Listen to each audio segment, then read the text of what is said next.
অন্য পারমিতার গল্প, যার দু চোখে স্বপ্ন ছিল একটা সাজানো গোছানো সুন্দর সংসারে। আর 5টা মেয়ের মতো সেও চেয়েছিল স্বামী সন্তান নিয়ে সুখে সংসার করতে। সেই মতো তার বাবা মার পছন্দে তার বিয়েও হয়েছিল। সদ্য বিয়ের পর তার স্বামীর সাথে সুখেই কাটছিল দিনগুলো তার। মনে মনে সে ভেবেই নিয়েছিল এবার বুঝি তার স্বপ্ন পূরণের পালা। কিন্তু হঠাৎ করেই কারোর একটা নজর পড়ল তার সুখে। কালবৈশাখী ঝড়ের মতো তাদের দুজনের মাঝে তৃতীয় ব্যক্তির আগমন ঘটল। একটা কথা কি জানো তো, সম্পর্কে যখন তৃতীয় ব্যক্তির আগমন ঘটে সেই সম্পর্ক টেকানো খুবই মুশকিল।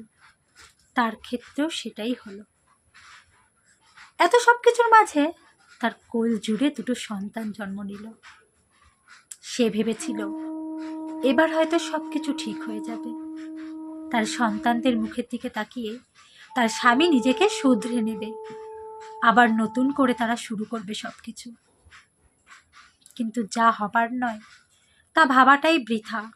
আস্তে আস্তে সে যখন বুঝতে পারল তার ভাবনা সত্যি হবার কোনো দিনই নয়, তার চোখের সামনে যখন আশার প্রদীপ নিভতে থাকলো, তখন সে সিদ্ধান্ত নিল সে আলাদা হবে, ডিভোর্স দেবে তার স্বামীকে।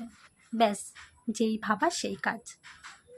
ডিভোর্সের কথা শুনে তার স্বামী অবশ্য তাকে মিথ্যে আশা দেওয়ার চেষ্টা করেছিল। তাকে বলেছিল সে নিজেকে শুধরে নেবে, তাকে যেন ডিভোর্স না দেয়। কিন্তু এতদিনে পারমিতা তার স্বামীর আসল রূপ চিনে গেছে। এরকম মিথ্যে প্রতিশ্রুতি সে তার স্বামীর কাছ থেকে আগেও অনেকবার পেয়েছে। তাই এবারে সে আর তার সিদ্ধান্ত থেকে এক পাও নড়ল না। দুজনের মধ্যে মিউচুয়াল ডিভোর্স হয়ে গেল। সে তার সন্তানদের নিয়ে বাপের বাড়িতে গিয়ে উঠল। একটা মেয়ে যখন স্বামীর ঘর ছেড়ে চলে যায় তখন সব জায়গাতেই তাকে অনেক বঞ্চনা সহ্য করতে হয়।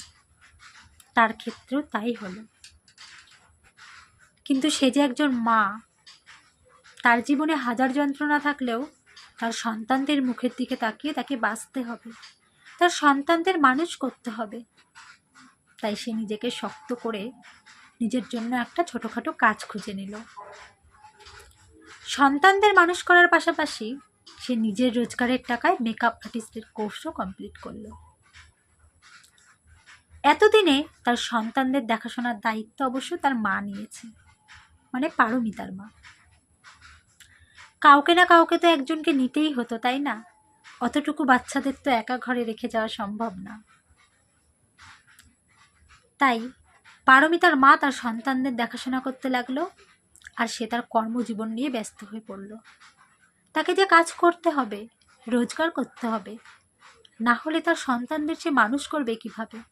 তার সন্তানদের যে অনেক বড় করতে হবে, মানুষের মতো মানুষ করতে হবে, কারণ তারাই এখন তার শেষ ভরসা, শেষ আশা, তার জীবনের বেঁচে থাকার রসদ। এভাবেই তার জীবন এগিয়ে চলছে আজও। কে জানে তার জীবনের শেষে কি আছে? তার হারিয়ে যাওয়া স্বপ্ন কি আর কোনোদিনও সত্যি হবে?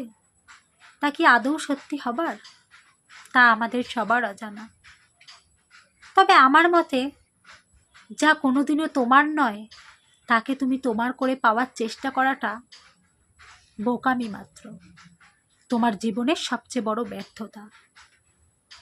বরং যা তোমার, ভগবান তোমাকে যা উপহার হিসাবে পাঠিয়েছে, সেই অমূল্য সম্পদ তোমার সন্তান। তাদের নিয়ে তুমি তোমার বাকি জীবনটা কাটাও। তাদের মুখের দিকে তাকিয়ে তুমি আবার নতুন করে বাঁচো। তাদেরকে তুমি মানুষের মতো মানুষ করে তোলো। তোমার জীবনের বেঁচে থাকার লক্ষ্য এটাই হোক, তোমার সন্তানদের সুন্দর একটা ভবিষ্যৎ করে তোলা।